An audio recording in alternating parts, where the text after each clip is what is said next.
Hello students, कैसे हैं आप सभी लोग। मैं हूं Pooja Singh and welcome back to my channel accounting master class. And इस टाइम हम डिस्कस कर रहे हैं यूजीसी नेट का कॉमर्स का 2021 का जो क्वेश्चन पेपर है वो इस टाइम हम डिस्कस कर रहे हैं। दो लेक्चर वीडियो मैं ऑलरेडी अपलोड कर चुकी हूं and this is my third lecture video. ये मेरा तीसरा लेक्चर वीडियो है। हम लोग पेपर 2 डिस्कस कर रहे हैं जिसमें 100 क्वेश्चन आते हैं ना, वो पेपर 2 हम लोग इस टाइम डिस्कस कर रहे हैं। राइट। तो चलिए फिर देर किस बात की है, जल्दी से हम आज का लेक्चर वीडियो स्टार्ट करते हैं।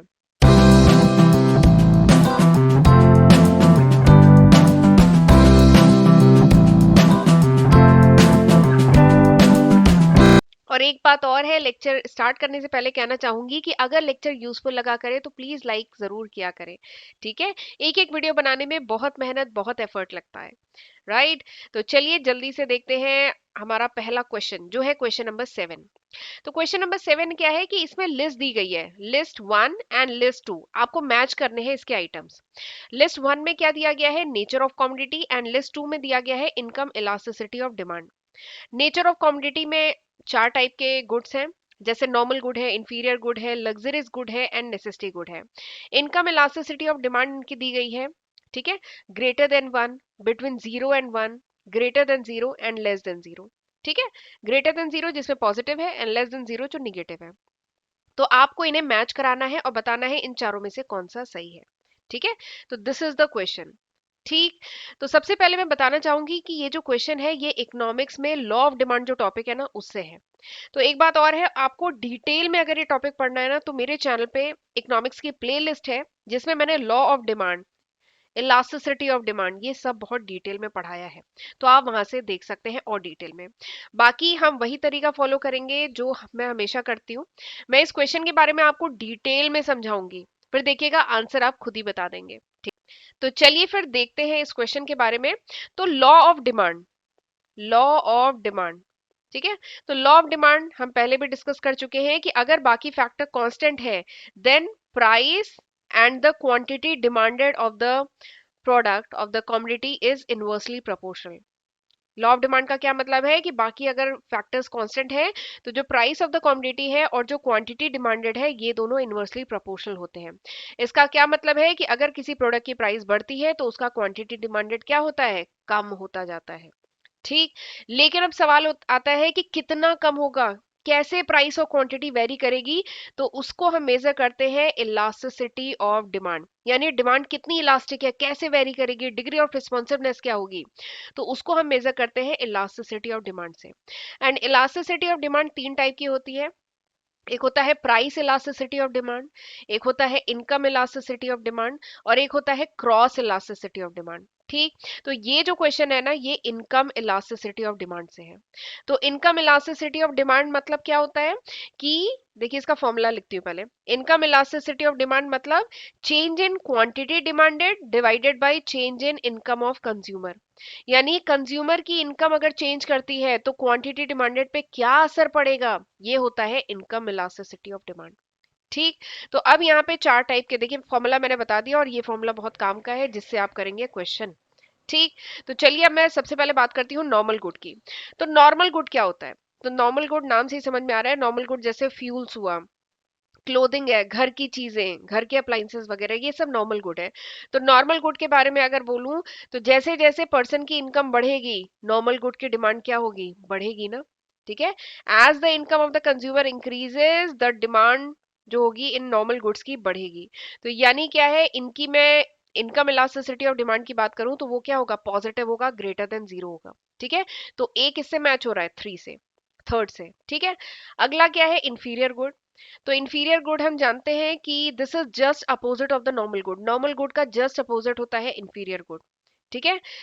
जैसे इंफीरियर गुड का एक एग्जांपल हम कह सकते हैं, जैसे जो मोटा अनाज होता है। ठीक है। वैसे तो मैं 2023 में ये वीडियो बना रही हूँ, आजकल मैं देख रही थी जनवरी के महीने में, अभी फरवरी चल रहा है, जनवरी के महीने में मैंने इतनी बार देखा कि न्यूज़पेपर में ये जो मोटा अनाज है जिसे एक समय में इंफीरियर गुड कहा जाता था, इंफीरियर गुड्स की कैटेगरी में वो आता था, आज के टाइम में मोटा अनाज पे इतना ज्यादा इम्फेसिस दिया जा रहा है, वो बहुत अच्छा है हेल्थ के लिए। बट एक बात बता रही हूँ, एक टाइम में उसे इंफीरियर गुड कहा जाता था। ठीक है। तो इंफीरियर गुड के लिए के केस में क्या होता है कि जैसे जैसे पर्सन की इनकम बढ़ती है, ठीक है, इंफीरियर गुड की डिमांड क्या होती है, कम होती जाती है। लोग इंफीरियर गुड से क्या होता है, जो और दूसरे टाइप के गुड्स हैं उन पे मूव कर जाते हैं, नॉर्मल गुड पे मूव कर जाते हैं, ठीक है। तो इंफीरियर गुड की बात करूं तो यानी क्या है, ये इन्वर्सली प्रोपोर्शनल है, यानी इंफीरियर गुड के केस में जो इनकम इलास्टिसिटी ऑफ डिमांड है this is less than zero, just opposite है। इनकम बढ़ेगी, डिमांड कम हो जाएगी, ठीक है, तो दिस इज निगेटिव। अगला क्या है, लग्जरियस कॉमोडिटी। तो लग्जरियस कॉमोडिटी में बेसिकली आपका आता है स्मार्टफोन, लग्जरी गाड़ी, ये सब। तो लग्जरियस गुड्स की अगर मैं बात करूं तो जैसे जैसे पर्सन की इनकम बढ़ती है, लग्जरियस जो गुड्स होते हैं इनकी डिमांड क्या होती है, बढ़ती है, ठीक है, तेजी से बढ़ती है, ठीक है। तो ग्रेटर देन वन, ठीक है, तो ये किससे जाएगा, सी जाएगा, वन से। एंड नेसेसिटी गुड, अगला क्या है, नेसेसिटी गुड। नेसेसिटी गुड मतलब वो गुड जो बेसिक रिक्वायरमेंट है, जैसे रोटी, कपड़ा, मकान, इलेक्ट्रिसिटी, ठीक है। तो ये क्या है, these are less sensitive to income, income से लेस सेंसिटिव होते हैं, मतलब इनकम बढ़े चाहे कम हो, जो बेसिक चीज है वो तो पूरी की जाएगी ना। तो इनकी जो इनकम इलास्टिसिटी ऑफ डिमांड होती है this is between zero and one, ठीक। तो मैंने चारों मैच करा दिए, तो आप अब देख सकते हैं इसमें से कौन सा सही आंसर है। तो option D is the correct answer, ठीक। चलिए आगे बढ़ते हैं अगले क्वेश्चन पे। तो क्वेश्चन नंबर 8 क्या है कि which of the following is incorrect about ways the RBI can affect the structure of interest rate. तो आपको बताना है, यहाँ पे 5 तरीके बताए गए हैं, तो उन 5 तरीकों में कौन सा इनकरेक्ट है, गलत तरीका है, ठीक है, कि कि RBI affect the structure of interest rate. हम जानते हैं जो आरबीआई है that is central bank of India. RBI reserve bank of India क्या है, इंडिया का सेंट्रल बैंक है, बैंकर्स बैंक है, ठीक है।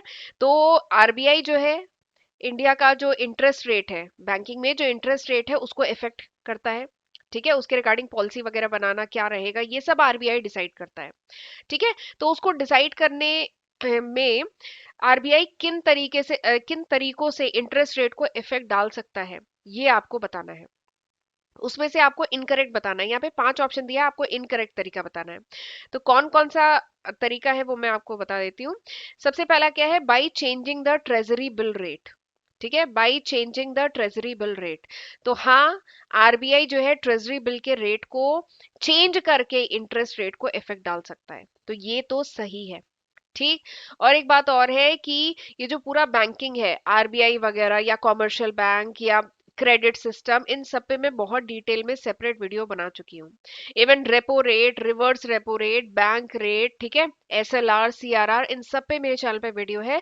तो अगर डिटेल देखनी है तो आप वो वीडियो रेफर कर सकते हैं, ठीक है। बट फिलहाल मैं आपको यहाँ पे बता देती हूँ कि हाँ, ट्रेजरी बिल के रेट को इफेक्ट करके आरबीआई क्या कर सकता है, इंटरेस्ट रेट का जो स्ट्रक्चर है उसको इफेक्ट कर सकता है। तो ये ए तो सही है। अगला क्या है, blending of leading and trading activity, यानी लीडिंग एंड ट्रेडिंग एक्टिविटी को ब्लेंड करके क्या आरबीआई इंटरेस्ट रेट को इफेक्ट कर सकता है, तो नहीं, ऐसा कुछ नहीं होता है। अगला क्या है, by changing the bank rate. तो हाँ, बैंक रेट, बैंक रेट क्या होता है, बैंक रेट वो रेट होता है जिसपे सेंट्रल बैंक क्या करता है, लेंड करता है मनी टू कॉमर्शियल बैंक, ठीक है। तो हाँ, बैंक रेट को चेंज करके आरबीआई इंटरेस्ट रेट को इफेक्ट कर सकता है, ठीक है। और वैसे ये कैसे करता है ये सब डिटेलिंग मैंने वीडियो में बताई हुई है, ठीक है, कैसे इफेक्ट करता है। अगला क्या है, fixing the maximum interest on time deposit with the bank. तो हाँ, जो टाइम डिपॉजिट यानी जो एफडीज होती है बैंक पे, उसका जो मैक्सिमम इंटरेस्ट रेट होता है इसको फिक्स करके भी आरबीआई इंटरेस्ट रेट को इफेक्ट करता है। तो हाँ, ये भी सही है।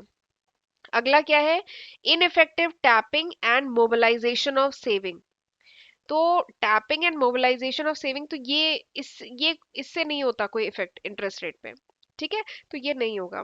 तो आपको बताना है कि यहाँ पे इनकरेक्ट वे कौन सा है। तो इनकरेक्ट है बी और ई इनकरेक्ट है। तो देखिए इसमें से ऑप्शन में क्या सही होगा, option C is the correct answer, कि बी और ई क्या है, ये इनकरेक्ट वे है जिससे आरबीआई इफेक्ट कर सकता है interest structure of interest rate. तो बी और ई वेज एप्लीकेबल नहीं है, ठीक है।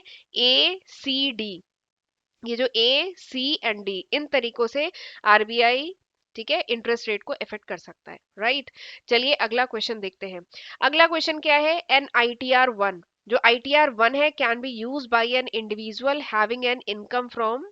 तो आईटीआर वन यानी इनकम टैक्स रिटर्न वन जो फॉर्म है वो इंडिविजुअल यूज करता है जिसकी इनकम हो from one house property, pension, interest on FD in bank and winning from lottery. तो आपको सही आंसर इसमें से चूज करना है, ए बी सी डी। ठीक। तो ये क्वेश्चन कहाँ से है? ये क्वेश्चन है इनकम टैक्स से। तो ये जो ITR 1 फॉर्म है, इसके बारे में तो थोड़ा बहुत जानते होंगे। तो ये जो फॉर्म है ITR 1, this is most commonly used form for filing the income tax return. Income tax return को फाइल करने के लिए ITR 1 सबसे ज्यादा यूज होता है। ठीक है।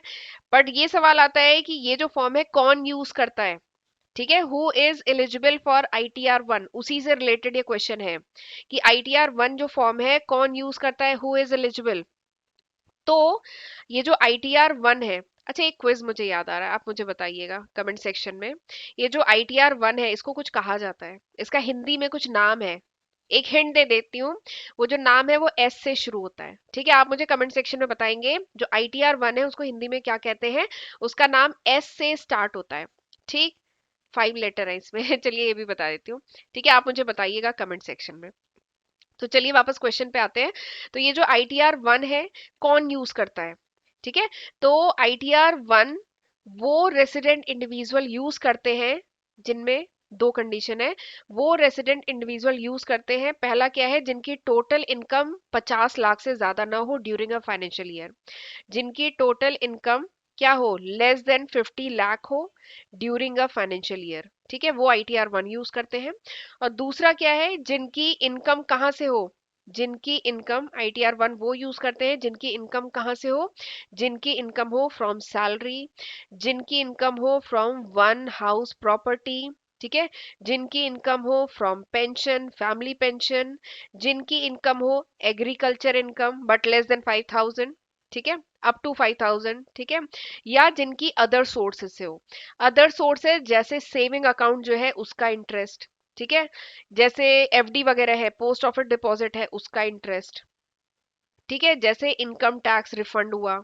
ठीक है, जैसे कोई इंटरेस्ट की, कहीं से भी कोई इंटरेस्ट की इनकम हुई। ठीक है, तो ये सब आता है अदर इनकम में। ठीक। तो ITR 1 बेसिकली कौन यूज करता है? ITR 1 के लिए ये दो कंडीशन है। पहली क्या है कि total income should be less than 50 lakh in financial year. और अगला क्या है कि इनकम कहाँ कहाँ से हो, सैलरी से हो, वन हाउस प्रॉपर्टी से, पेंशन से एंड एग्रीकल्चर से up to 5,000 and other sources जिसमें आपका इंटरेस्ट वगैरह आता है। ठीक। FD पे इंटरेस्ट, बैंक अकाउंट पे इंटरेस्ट, ये सब आता है। ठीक है, तो अब मेरे ख्याल से आप इसका आंसर कर सकते हैं, बताइए इसमें कौन सा सही आंसर है। तो ITR 1 कौन यूज करता है? वो इंडिविजुअल यूज करता है जिसकी इनकम कहाँ से हो, फ्रॉम वन हाउस प्रॉपर्टी, हाँ। फ्रॉम पेंशन, हाँ। Interest on FD in bank, yes. Winning from lottery, इसकी कहीं बात की क्या मैंने? नहीं, लॉटरी से जो पैसे जीतते हैं वो सब ITR 1 में नहीं आता है, तो ये इसमें नहीं होगा। तो अब मेरे ख्याल से आप आंसर बता सकते हैं कौन सा आंसर सही है। Option A is the correct answer, ABC सही है। ठीक है, D नहीं है। ठीक। तो option A is the correct answer. Right. तो चलिए फिर मैं आज का लेक्चर यहीं पे वाइंड अप करती हूँ। अब हम मिलेंगे अगले लेक्चर वीडियो में, और अगले लेक्चर में अब हम डिस्कस करेंगे कुछ और आगे के क्वेश्चन। ठीक है, और लेक्चर यूजफुल लगे तो प्लीज जरूर लाइक करिएगा और अपने फ्रेंड्स के साथ भी जरूर शेयर किया करिए। ओके, तो चलिए फिर मिलते हैं अगले लेक्चर वीडियो में, तब तक अपना ध्यान रखिएगा। God bless you.